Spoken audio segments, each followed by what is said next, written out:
Have you ever wondered why some people just seem to get rich while others, who might even be smarter or have a higher salary, don't? Well, today we're diving into the psychology of money to find out why. And I'll tell you right now, the answer is probably not what you're thinking. So let's just get straight to the point. What is the real secret to building wealth? We're always told it's about being some kind of Wall Street genius or maybe landing that massive six-figure salary. But is that really the whole picture? Well, the book's first big surprise is nope. Financial success isn't really a test of your intelligence. You absolutely do not need to be a math genius to build a fortune. And it's not just about how big your paycheck is either. I mean, we've all heard those stories, right? People who made a ton of money and then lost it all. So if it's not about being super smart and it's not about your income, what's actually left? This right here. This is the whole game. The single most important factor isn't what you know. It's how you behave. The book tells this incredible story about a janitor who quietly saved his money and ended up with an $8 million fortune. During that same time, a Harvard-educated finance exec went totally bankrupt.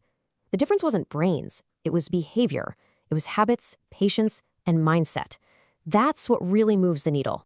Okay, so if our behavior is the key, then what should we be aiming for? Well, first, we've got to get really clear on the difference between looking rich and actually being wealthy. They are not the same thing. See, looking rich is what you see. It's the flashy car, the giant house, the fancy watch. It's all about what you spend. But real wealth? That's invisible. It's the money you didn't spend. It's the investments that are quietly growing in the background, out of sight. Think of it like this. Real wealth isn't the sports car. It's having enough money in the bank that you could buy that car 10 times over, but you choose not to. That unspent money, that's what gives you options. It gives you security. It gives you freedom. That is the real prize.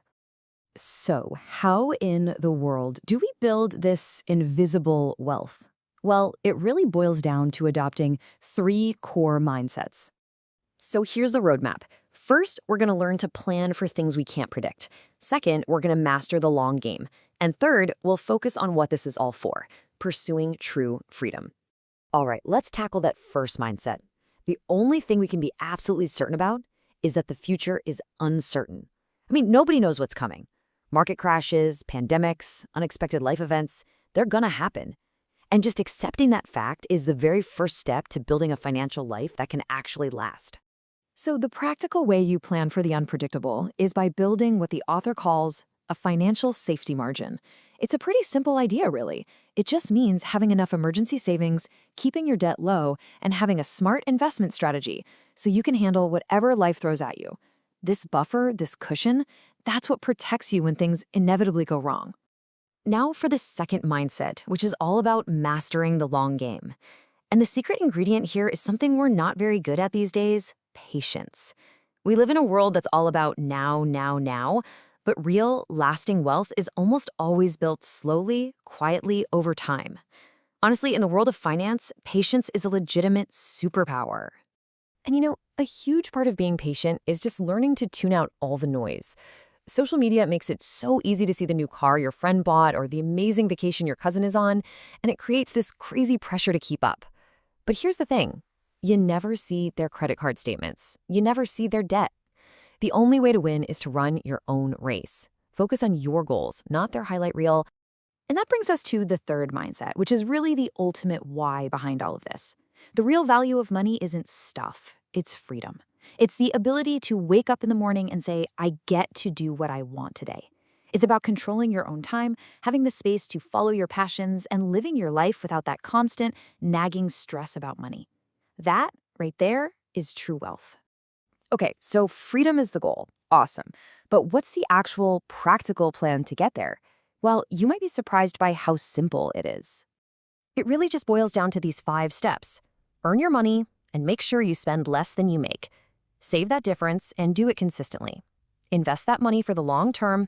Protect it from dumb, unnecessary risks. And then, here's the hardest part for most of us, you just have to wait. Be patient. This simple process is the powerful engine that builds wealth.